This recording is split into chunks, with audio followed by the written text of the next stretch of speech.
প্রথমে মদ্যপান করিয়ে বেহুশ, তারপর গলায় গামছা পেঁচিয়ে শ্বাসরোধ। দক্ষিণ ২৪ পরগনার মন্দির বাজারে এমনই নৃশংসভাবে এই ৯ বছরের বালককে খুনের অভিযোগ উঠেছে।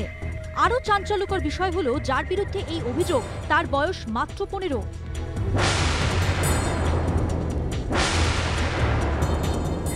দুজন পাশাপাশি বাড়িতেই থাকতো, রোজ একসঙ্গে খেলতে যেত। নিহত বালকের মায়ের দাবি, শনিবার সকালে তার ছেলেকে বাড়ি থেকে খেলার জন্য ডেকে নিয়ে যায় ওই কিশোর। বেশ কিছুক্ষণ পর সে একা ফেরে।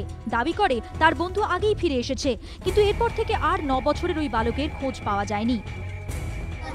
আমার বাচ্চা পান্তা খেয়ে খেলা করতেছিল, পান্তা টান্তা খেয়ে খেলা করতে করতে ওই ছোঁড়াটার সাথে বাগানে বসে বসে এক জায়গায় খেলা করেছে, জল খেয়েছে। তারপরে আমি রেঁড়ে বেড়ে ১১টা ১২টা বাজে আমার ছেলের খুঁজ দিচ্ছি, পাচ্ছি না। রবিবার সকালে ওই কিশোরকে ফের জিজ্ঞাসাবাদ করে নিখোঁজ বালকের বাড়ির লোকেরা। তাদের দাবি, প্রশ্নের মুখে ১৫ বছরের ছেলেটি অসংলগ্ন কথা বলতে শুরু করে। খবর দেওয়া হয় মন্দির বাজার থানায়। পুলিশ এসে জিজ্ঞাসাবাদ শুরু করতেই সে ভেঙে পড়ে। স্বীকার করে ৯ বছরের বন্ধুকে খুন করে একটি জঙ্গলে দেহ ফেলে দিয়েছে।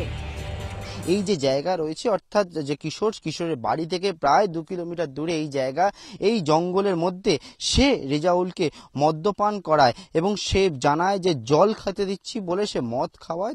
যখন নেশাগ্রস্ত হয়ে পড়ে ৯ বছরের কিশোর, সে যখন লুটিয়ে পড়ে কার্যত, তখনই কিন্তু তাকে গলায় গামছা দিয়ে শ্বাসরোধ করে খুন করে এই জঙ্গল, ঠিক এই জায়গাতে তার দেহটাকে সে রেখে দিয়ে এবং নির্বিকার ছিল, সে এখান থেকে চলে যায়। প্ল্যান করেই এই কাজটা করেছে। তো এখন আমরা প্রাথমিকভাবে ছেলেটির স্টেটমেন্ট ভেরিফাই করা হচ্ছে। গামছা ছিল একটা, সেই গামছা দিয়ে স্ট্র্যাঙ্গুলেট করে মেরে তারপরে বডিটা ক্যানালে ফেলে দেয় এবং ওর জামা কাপড়গুলো খুলে নিয়েছে গা থেকে, যাতে ওর ধারণা ছিল জামা কাপড় খুলে নিলে পুলিশ চিনতে পারবে না।